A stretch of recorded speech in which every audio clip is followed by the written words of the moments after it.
नमस्ते मित्रों। आज हम जानेंगे कि आत्मा ही परमात्मा है। तो वेदों में कहा गया है आत्मा ही परमात्मा है। तो वेद में लिखा है कि आत्मज्ञानम परम ज्ञानम न विद्यते।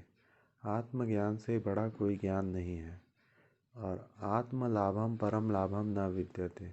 आत्मलाभ से बढ़कर लाभ नहीं है। आत्म सुखात परम सुखम न विद्यते। आत्म सुख से बड़ा कोई सुख नहीं है। और स्वयं भगवान कृष्ण ने भी अर्जुन को आत्मा का ज्ञान दिया। तो जब तक अर्जुन को आत्मज्ञान नहीं था तब तक वो मोह में फंसा हुआ था और मोह में फंसने से मुक्ति नहीं मिलती। तो भगवान ने उनको आत्मज्ञान दिया तो वो बोला नष्टो मोह स्मृति लब्ध्वा तव प्रसाद मया च्युता। मतलब भगवान आपकी कृपा से मेरा मोह नष्ट हुआ और ज्ञान मिला। स्मृति लब्ध्वात् बोला ना, तो मतलब ज्ञान के जरिए उसका अज्ञान मिटा। तो आत्मज्ञान बहुत ही ज़रूरी है। आत्मज्ञान से ही आप परम पद को पा सकते हैं।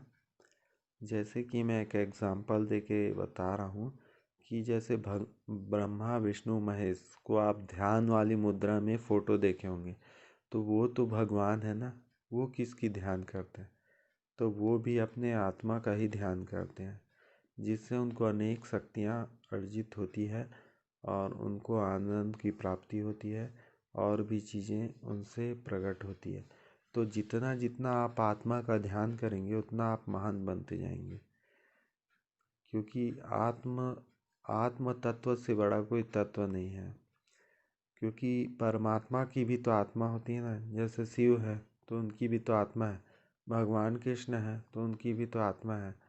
और स्वयं भगवान श्री कृष्ण जब अंत समय उनका निकट था तो 17 वर्ष उन्होंने 13 वर्ष तक घोर अंगीरस आश्रम में जाके उन्होंने ध्यान लगाया, तपस्या किया, ये सब किए थे। तो भगवान हो के वो क्यों तपस्या किसका करेंगे? तो भगवान भी अपने आत्मा का ही तपस्या करते हैं। तो इसको समझना पड़ेगा। तत्व से बढ़कर कोई चीज़ नहीं है। और जैसे कि आप एक और उदाहरण बता रहा हूँ कि हम चल फिर रहे हैं, हम बोल रहे हैं, हम घूम रहे हैं, ये किसकी शक्ति से हो रहा है? तो ये आत्मा की चैतन्य शक्ति से ही हो रहा है। तो इसलिए आत्मा सबसे बढ़कर हुआ। और वे गीता में भी आत्मा को परमात्मा कहा है और परमात्मा को ओम का स्वरूप भी कहा है। तो है सब वही। आत्मा मतलब हृदय के अंदर ही आपको ओम दिखेगा, जैसे कि गुरु नानक जी को दिखा था। तो ध्यान करने से ही आपको उस आत्म तत्व का पता चलेगा। और जितने लोग उस आत्मज्ञान को पाए हैं वे लोग महान बन गए हैं, आप जानते हैं। जय श्री राम।